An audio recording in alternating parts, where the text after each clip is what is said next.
రంగు పట్టి ఏమన్నా జబ్బుల గురించి తెలుసుకోవచ్చా? 2 స్టూల్ ఎందుకు యెల్లోగా ఉంటుంది? స్టూల్ ఎందుకు యెల్లోగా ఉంటుంది అంటే దాంట్లో బైల్ పిగ్మెంట్స్ కొన్ని ఉంటాయి. బిలివర్డిన్ అని, బిలిరూబిన్ అని. అది లివర్ నుంచి బైల్ జ్యూస్ తయారైన జ్యూసు మనం జీర్ణకోశం కోసం గాల్ బ్లాడర్‌లో స్టోర్ అవుతుంది. ఆ గాల్ బ్లాడర్ నుంచి చిన్న పేగుకి ఫుడ్ తిన్న గంటన్నర తర్వాత ఆ గాల్ బ్లాడర్ నుంచి జ్యూసు ఇంటెస్టిన్ అంటే చిన్న పేగులోకి చేరుతుంది. సేమ్ టైమ్ పాన్‌క్రియాటిక్ జ్యూస్ కూడా చేరుతుంది. సో, ఈ డైజెషన్ అంతా అయిపోయాక ఈ జ్యూస్ ఏమో యెల్లో కలర్‌గా ఉంటుంది. డైజెషన్ అంతా అయిపోయాక దాని లాస్ట్ వేస్ట్ ప్రొడక్ట్స్‌లో కూడా కొంచెం ఈ బైల్ పిగ్మెంట్స్ ఉండడం వల్ల అది నార్మల్‌గా యెల్లోగానే ఉంటుంది స్టూలు.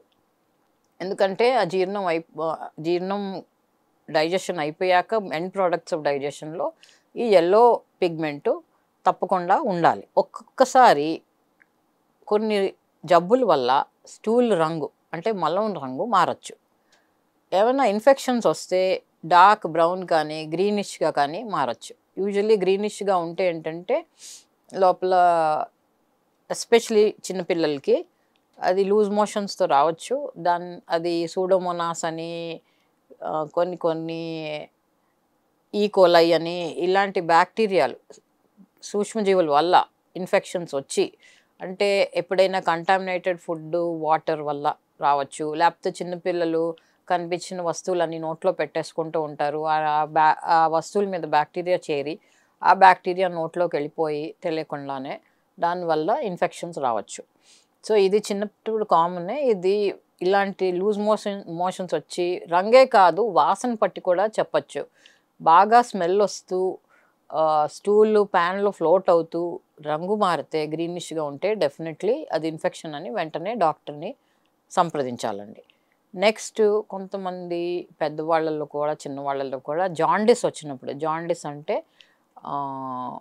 పచ్చకామెర్లు కళ్ళు పసుపచ్చగా అయిపోయి, యూరిన్ మరీ యెల్లోగా అయిపోయి, బాడీ అంతా యెల్లోగా అయిపోయి, ఇచ్చింగ్ కూడా రావచ్చు. ఒళ్ళంతా గోకుడు రావచ్చు. దీంతో పాటు స్టూలు తెల్లగా మారిపోవచ్చు. తెల్లగా కానీ, సిమెంట్ కలర్‌లో కానీ. కామన్‌గా చూసేది వైరల్ హెపటైటిస్ ఏ అండ్ ఈలో రావచ్చు. అది కూడా కంటామినేటెడ్ ఫుడ్, వాటరు, కలుషితమైన ఆహారం, నీరుతో వస్తుంది. తర్వాత కొన్ని క్యాన్సర్స్‌లో అబ్స్ట్రక్టివ్ జాండీస్ అంటామండి. అబ్స్ట్రక్టివ్ జాండీస్ అంటే కామెర్లు ఏదైనా బ్లాకేజ్ బైల్ డక్ట్ అనేది లోపల జీర్ణకోశంలో గాల్ బ్లాడర్ నుంచి ఒక ట్యూబ్ బైల్ డక్ట్ అని ఉంటుంది. ఆ జ్యూస్ అంతా బైల్ డక్ట్ ద్వారా ఇంటెస్టిన్‌లోకి నార్మల్‌గా వస్తుందండి.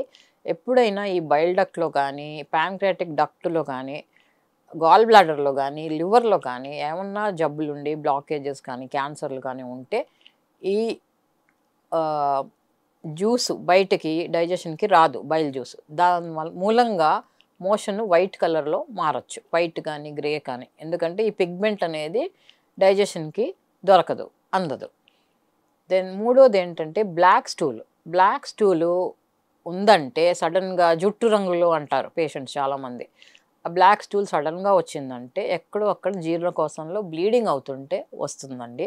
మినిమమ్ 60 ఎంఎల్ బ్లడ్ లాస్ ఉంటే మోషన్ రంగు నలుపు కింద మారిపోవచ్చు. ఇది ఎందుకంటే యాసిడ్ హెమాటిన్ అని స్టమక్ గ్యాస్ట్రిక్ యాసిడ్ ఈ ఉన్న రక్తం మీద యాక్ట్ చేసి దాని కలర్ మార్చేస్తుంది. సో, బ్లాక్ స్టూల్ అంటే యూజువల్లీ స్టమక్ కానీ ముందు భాగం ఇంటెస్టిన్ అంటే ప్రాక్సిమల్ స్మాల్ ఇంటెస్టిన్‌లో గానీ ఏమన్నా అల్సర్స్ కానీ, క్యాన్సర్స్ కానీ, ఏవైనా గడ్డలు గానీ, పెయిన్ కిల్లర్స్ వాడిన సందర్భంలో అల్సర్స్‌కు పుళ్ళు రావడం గానీ, వీటిల వల్ల బ్లడ్ లాస్ వచ్చి నల్ల మోషన్ కింద మారొచ్చు. తర్వాత బ్రైట్ రెడ్ స్టూల్ అంటే రక్తమే రావడం స్టూల్‌లో అనేక కారణాలుంటాయి. ఒకటి కామన్‌గా ఏంటంటే పైల్స్ అంటే హెమరాయిడ్స్ కానీ, ఫిషర్ ఉంటే మోషన్ అయ్యాక బ్లడ్ పడొచ్చు. తర్వాత ఇన్‌ఫ్లమేటరీ బౌల్ డిసీజ్ అనే కండిషన్ ఈ మధ్య కామన్‌గా చూస్తున్నామండి. అది అల్సరేటివ్ కొలైటిస్ అయ్యుండొచ్చు. లేకపోతే క్రాన్స్ డిసీజు. ఒక్కొక్కసారి ఇంటెస్టిన్ ట్యూబర్క్లోసిస్ కూడా రావచ్చు. ఈ కండిషన్స్‌లో పేగులో అల్సర్స్ వస్తే మోషన్‌ను బ్లడ్‌గా మారొచ్చు. అంటే రక్తం రావచ్చు మలంలో. అది కూడా red colour, bright red colour రావచ్చండి.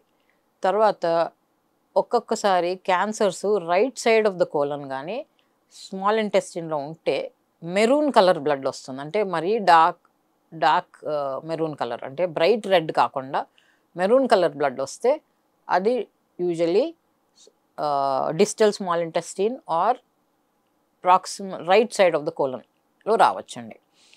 సో స్టూల్ కలర్ పట్టి వాసన పట్టి కూడా రకరకాల జబ్బులు ప్రెడిక్ట్ చేయొచ్చు. ఇవన్నీ ఉంటే డెఫినెట్లీ డాక్టర్ని సంప్రదిస్తే ఫర్దర్ టెస్టింగ్ చేసి డయాగ్నోసిస్, చికిత్స మాలాంటి గ్యాస్ట్రోఎంటరాలజిస్ట్ దగ్గరికి వస్తే తప్పకుండా దొరుకుతుందండి మీకు.